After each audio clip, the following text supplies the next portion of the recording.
dari Singapura, Egy Sujana menjawab tudingan framing Barreskrim Polri begitu ya. Dan kali ini dia di rumah sakit mau operasi gitu ya. Jadi Egy Sujana ini sedang sakit dan sedang mau operasi di Singapura. Kita dengarkan pernyataan Egy Sujana ketika ditelepon oleh Refli Harun. Kita dengarkan sama-sama. Silahkan kalau abang ingin menyampaikan sesuatu, karena kita sedang ditonton orang, bang. Silakan bang.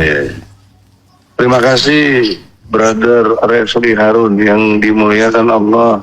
Demi Allah saya nggak tahu sedang kalian tayang apa atau podcast atau apa. Saya hanya tergerak menelpon ini karena saya pas baru diizinkan oleh dokter masuk ke ruangan untuk operasi. Cuma mesti apakah sehari dulu baru besok tindakannya atau bagaimana, belum ada kepastian. Cuma saya sudah di rumah sakit. Yang kedua, ini penting buat polisi, terutama Dirpidum dulu saya melihat di podcast. Saya dibilang mangkir, 2 kali saya nggak datang. Karena sudah jelas saya ngutus orang, waktu itu DHL yang saya utus. Kemudian teman-teman yang lainnya, juga ada anak saya ke Polda, sama Bu Eli Danetti. Jadi akhirnya di mana gitu gue. Itu kan memframing saya nggak bagus. Yang kedua betul juga Brother itu. Tim TPUK itu ngapain di framing soal nggak ada ahunya? Emangnya tim sepak bola dari Cibaduyut ada ahunya? Kan nggak ada, orang cuma tim doang kok. Dan itu harusnya lihatnya Undang-Undang Dasar 45 gitu loh. Pasal 28, bebas berserikat berkumpul. Gimana sih? Ahu itu alasan teknis saja, dan itu pun kalau organisasi ada ADART-nya. Kita nggak ada ADART. Bubarin nggak apa-apa, gampang nggak ada RT gitu loh. Nah yang ketiganya sangat jelas ketidakbenarannya, yaitu saya kan pelapor, pengadu, sudah 6 bulan nunggu dari bulan Desember tanggal 9. Kok baru sekarang diproses ketika Joko Widodo mendatangi Polda buat laporan? Nggak lama, 1 minggu diproses. Ini diskriminatif luar biasa. Pak Polri, Pak Sigit, tolong dengan hormat nih, anak buah Anda kok kerjanya nggak benar gitu tuh. Karena itu saya buat nota protes gitu. Jadi jangan salah paham juga. Saya akan diam kalau sesuai fakta. Kalau nggak sesuai fakta masa kita diam? Advokat itu berdasarkan Undang-Undang Nomor 18 tahun 2003 pasal 5 dan 16, standing point itu saya ini penegak hukum di samping polisi, jaksa, hakim. Jadi satu lagi kami advokat, itu dijamin Undang-Undang Nomor 18 tahun 2003 pasalnya 16. Dan pasal 5-nya itu membuat standing point sesama penegak hukum. 16-nya itu tidak dapat digugat, perdata, dan tidak dapat dipidana. Kok saya dilaporin polisi sama si Jokowi kok kalian nggak mengignore, mesti diabaikan, itu nggak benar. Dia laporan nggak benar, sampah ini. Dia nggak ngerti undang-undang.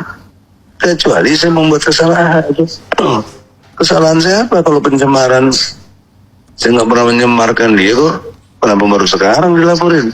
Ini kan udah 3 tahun lalu saya bekerja, bukan baru kemarin. 3 tahun lalu saya bikin gugatan, udah 3 kali sidang. Bukan 3 kali pengadilan negeri Jakarta Pusat. Sekali saya cabut laporan, jadi belum kalah. Kok anak si Oto ngomong saya kalah tadi? Apa yang kalah? Cabut perkara itu bukan kalah, karena belum masuk pokok perkara. Jadi jatuhnya Sri 0-0. Saya sadar waktu itu kalau saya teruskan, saya ngerti hukum, ini pasti dikalahin dong. Nggak punya alat bukti dan apa saksinya, karena Bambang Tri ditahan di bawah tanah lah di Mabes Polri itu. Yang kedua, dengan kondisi itu dibilang kita kalah, dan Jokowi selalu beralasan siapa yang menuduh dia membuktikan, itu benar dalam perdata. Tapi dalam konteks waktu pidana di Solo itu pidana loh. Nggak ada urusan dengan dalil atau azas itu.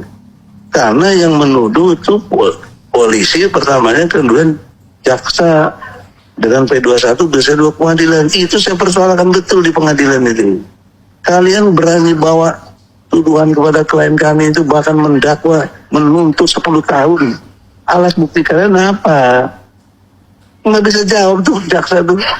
Kami cuma dapatnya fotokopian yang dilegalisir. Sejak kapan fotokopi jadi alat bukti? Kebetulan ada saksi ahli dari pihak dia, profesor siapa tuh? Dari UKI atau siapa tuh? Saya nanya sama dia, Profesor, bagaimana penjelasan Anda sebagai ahli ya? Apakah fotokopi bisa jadi alat bukti untuk di persidangan? Nggak bisa katanya. Udah tahu saksi yang dibawa sendiri nggak bisa kok, dipaksa sama si hakim juga tuh. Diputuslah klien saya 6 tahun, tuntutan 10 tahun. Saya banding kemudian dapat diturunkan 4 tahun. Saya lihat diktumnya, apa alasan untuk dikurangi? Ternyata Undang-Undang Nomor 1 tahun 46 pasal 14 pasal 15 tidak diberlakukan. Jadi konfirm sekali si klien saya Bambang Sri dan Gus Dur tidak memfitnah, tidak hoak, tidak buat kegaduhan, tapi apa adanya. Kenapa kita dikejar-kejar blow on mereka itu adalah mana ijazah, kamu nggak pernah lihat ijazah asli kok. Saya dalam konteks ini bukan lagi saya menuduh atau enggak, orang saya ditangkap klien saya. Saya cabut gugatan yang perdatanya. Saya ikutin fokus yang di Solo, Surakarta. 6 bulan sidang tiap hari. Bukan tiap hari, tiap minggu. Nah, jadi di situ terbukti tidak ada ijazah SD, SMP, SMA itu tidak ada. SMA 6 itu belum ada. SMPP dulu. 6 tahun kemudian baru SMA 6 itu ada. Kok bilang lulusan SMA 6 itu juga, aduh ya Allah. Saya tahu persis saksi itu semua, tapi semua dibenarkan oleh polisi, Mabes Polri. Ini no trouble, makanya saya minta gelar perkara khusus ini. Wasidik terutama, Wasidik, Anda itu namanya Wasid, Dewan Pengawas Penyidik-Penyidik. Kami nuntut TPUA untuk gelar perkara khusus. Tampilkan kami. Kami nggak pernah ditampilkan, total dikalahkan aja. Ini saya kira kezaliman yang luar biasa gitu. Pak Polisi sadar, kalian ini lembaga negara resmi yang bayar pajak ke kami. Kenapa kalian belain si Jokowi yang nggak justru pengemprong pajak dan lain sebagainya gitu loh. Saya kira itu aja lah, saya lagi sakit, males lah. Yang penting substansinya itu, saya protes sudah itu, takdirnya Allah bisa lagi podcast, saya nggak ngarang-ngarang, nggak rekayasa. Kalau nggak suka, kan ada mekanismenya, bukan dilaporin polisi, tetapi diproses dulu. Dari penyelidikan itu harus ke penyidikan, ini enggak langsung. Ingat loh, penyelidikan itu belum proses justia, belum. Jadi kalaupun saya nggak datang juga nggak apa-apa, nggak mau datang nggak ada urusan, karena belum proses justia, belum menjadi penyidikan. Karena masa nggak ngerti definisi penyelidikan dan bedanya dengan penyidikan. Penyelidikan itu upaya serangkaian dari para penyidik untuk membuat terang benderang apakah ini tindak pidana atau bukan. Sampai situ baru kalau udah terang masuk penyidikan. Tindak upaya dari serangkaian upaya penyidik untuk menentukan siapa tersangkanya. Begitu. Kok belum apa-apa kita jadi dibalikin kita yang salah. Bajar-bajarnya juga tuh kurang ajar tuh. Dialog-dialog yang nggak berkualitas tapi merasa benar. Masya Allah. Lawan saya ini dalam konteks argumentasi ya, bukan konteks berantem atau apa, itu norak betul. Kalau nggak suka itu bukan mekanisme lapor polisi, kalian buat podcast lagi kek, kalian buat keterangan sendiri kek, ini yang benar, ini salah, itu masih dibenarkan dalam teori komunikasi. Kok lapor polisi? Dan polisi nerima lagi, heran sih. Terus saya dituduh-tuduh lagi terima uang lah apa, Masya Allah. Saya ini bukan orang kaya, tapi tidak miskin gitu loh. Saya bisa aja berobat ke luar negeri kok, nggak dibantu siapa-siapa. Jadi janganlah fitnah orang, sakit kalau difitnah itu. Fitnah itu lebih kejam dari pembunuhan. Oleh karena itu, saya hanya bisa berdoa.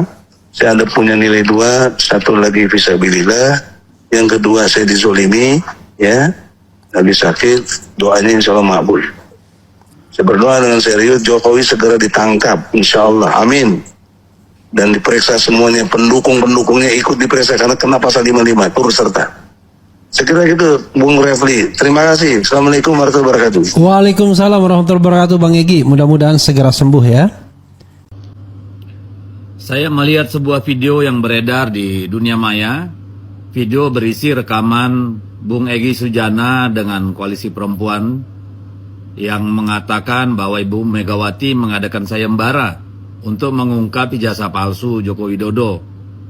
Saya mengatakan bahwa itu 1.000.000% fitnah. Ya, tidak pernah Ibu Megawati ambil pusing dengan urusan ijazah Joko Widodo karena itu bukan kewenangan kita. Silakan itu menjadi ranah hukum, silakan yang mempertanyakan keasliannya ke pengadilan, dan yang merasa dirugikan silakan juga saling menggugat, itulah negara hukum. Jadi jangan dibawa-bawa nama Ibu Megawati dalam persoalan ini. Karena bagi kami, ya itu ada instansi yang berwenang, ada lembaga yang berwenang untuk memastikan keabsahan ya dari ijazah itu. Jadi tolong jangan seret-seret Ibu Megawati ke dalam persoalan ini, biarkan negara dengan lembaga yang sudah ditunjuk untuk mengurusi persoalan itu. Mohon Bung Egy klarifikasi dan jelaskan, dan menurut saya perlu minta maaf karena tidak pernah ada Ibu Megawati menyinggung soal itu. Oke? Kami tunggu. Ya, seperti kita ketahui bersama bahwa Egy Sujana sedang sakit dan tidak bisa hadir di Barreskrim Polri dan diwakili oleh keluarganya yang hadir di kepolisian, dan kita dengarkan pernyataan dari keluarganya.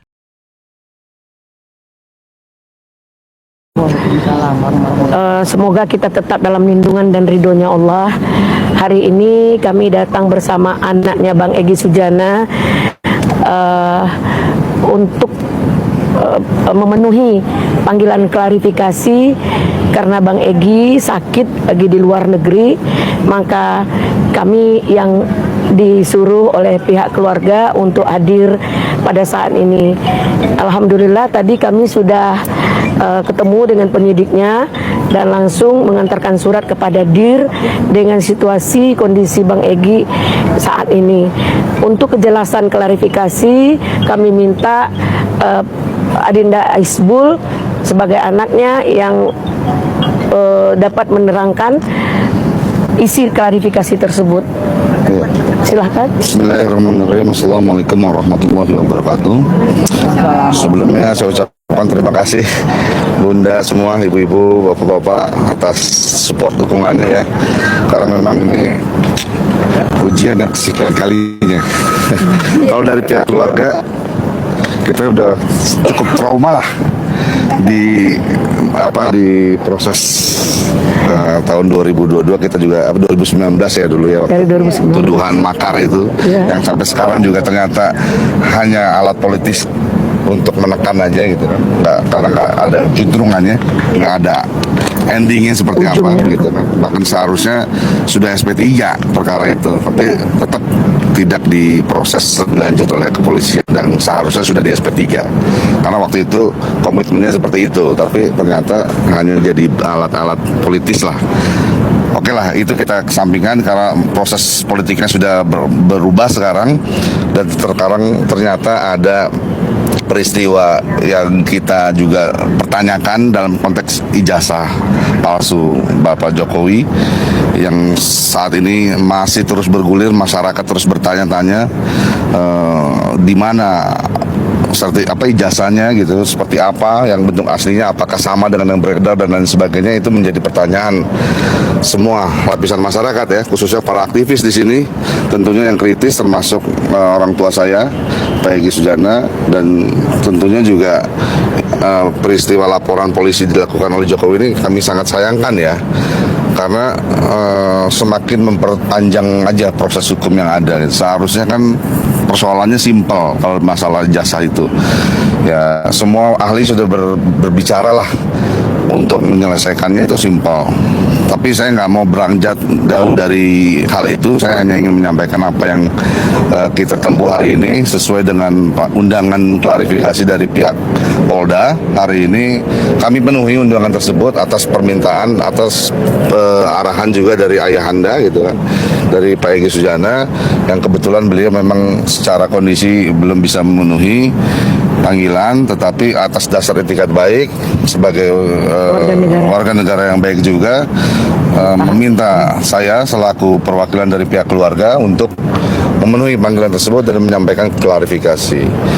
Selain daripada klarifikasi terkait kondisi kesehatan, ada beberapa poin yang kita ajukan kepada pihak penyidik dalam hal proses lidik ini ya, karena ini kan masih dalam proses lidik, yang harapannya sih seharusnya nggak perlulah berpanjang lebar di berpolemik seperti ini, karena simpel tadi permasalahannya ijazahnya itu nggak pernah ditunjukkan sama sekali. Iya, yang bikin keributan. Ya, itu yang bikin permasalahan ini banyak menjadi memakan korban kriminalisasi ya, kalau saya bilang kriminalisasi. Nah itu apa yang kita ajukan kepada penyidik, prosesnya ada beberapa kejanggalan yang perlu diklarifikasi yang kita mintakan. Yang pertama, proses laporan atau pengaduan ini kan sebelumnya dari Pak Egy, Pak Egy selaku TPUA ya, tim pembela ulama dan aktivis, pernah mengajukan pengaduan terlebih dahulu. Karena waktu itu mau mencoba laporan tapi nggak bisa, akhirnya diajukan Dumas, pengaduan masyarakat, melalui surat resmi tanggal 9 Desember ya 2024 ya 2024 9 Desember 2024. Berjalannya waktu nggak ada proses sama sekali itu. Nah, hingga akhirnya seingat saya tanggal 9 April 9 April ditingkatkan menjadi laporan informasi dari Bareskrim. Nah, kemudian ayah dipanggil, Pak Egy dipanggil tanggal 11 April undangan klarifikasi. Nah, pada saat itu kondisinya kesehatannya sudah tidak memungkinkan, sehingga diutus atau diminta kepada tim dari TPUA untuk memberikan klarifikasinya terkait pengaduannya. Nah, itu sudah disampaikan, tapi sampai dengan saat ini kita nggak tahu apa proses yang berlanjut. Nah, seharusnya kalau menurut Undang-Undang Perlindungan Saksi dan Korban itu pasal 10 itu jelas setiap orang yang membuat laporan, pengaduan saksi maupun korban itu dilindungi, tidak bisa dilaporkan kembali gitu loh. Nah, ini yang harusnya diselesaikan terlebih dulu pengaduan yang dilakukan oleh teman-teman dari TPUA. Namun sayangnya ya ternyata justru ini teman-teman TPUA nih, ada Bu Kurnia, ya ada Pak Rizal Fadila yang kemudian dilaporkan kembali oleh pihak Joko Widodo. Langsung dipanggil lagi. Seharusnya sebagai pejabat negara, apalagi mantan presiden ya, harusnya lebih memahami lah proses hukumnya loh. Jangan mungkin mentang-mentang juga ini kuasa hukumnya juga punya kekuatan gitu kan dan lain sebagainya. Ya, tadi seperti disampaikan oleh Bunda, itu abuse of power gitu loh. Nah, ini yang kita sangat sayangkan. Pertama, itu yang kita minta klarifikasikan. Kedua, yang kita minta klarifikasikan juga dalam kapasitas Pak Egy dan teman-teman TPUA itu semua advokat. Advokat sedang meminta klarifikasi kepada institusi-institusi terkait ya, Bareskrim, juga UGM kemarin kita datangi, bahkan dengan etikat baik kita datangi juga Pak Jokowi, tapi juga tidak ada yang menunjukkan itu namanya ijazah. Nah, ini jadi pertanyaan serius kami semua gitu. Nah, yang akhirnya bergulir sampai dengan saat ini ya semakin seperti bola salju. Jadi ya, mohon maaf, ini memang kesalahan ini ya akibat dari sikapnya Bapak Jokowi sendiri yang menyembunyikan itu punya barang ijazah yang sebenarnya itu kan konteksnya sekarang sudah menjadi informasi publik, karena sifatnya kan beliau pejabat publik gitu ya, dan kemana-mana menjadi syarat di KPU, itu menjadi syarat ya kan, yang artinya sudah bisa diakses sebenarnya, bahkan infonya di KPU juga hilang gitu datanya. Nah, ini bagaimana pertanggungjawabannya gitu kan, sementara data-data presiden yang lain katanya ada ini perlu dikonfirmasi ya. Kita juga bukan hanya katanya tapi juga sempat datangi KPU dan itu nggak ada. Oke, balik ke materi lagi. Tadi datang berapa pertanyaan dan siapa aja selain Abang Egy yang datang? Iya, hanya kami berdua saja. Kami berdua dengan satu pendamping tadi dari apa namanya tim kuasa hukum lah, biar berkoordinasinya nanti lancar. Tapi yang pasti ini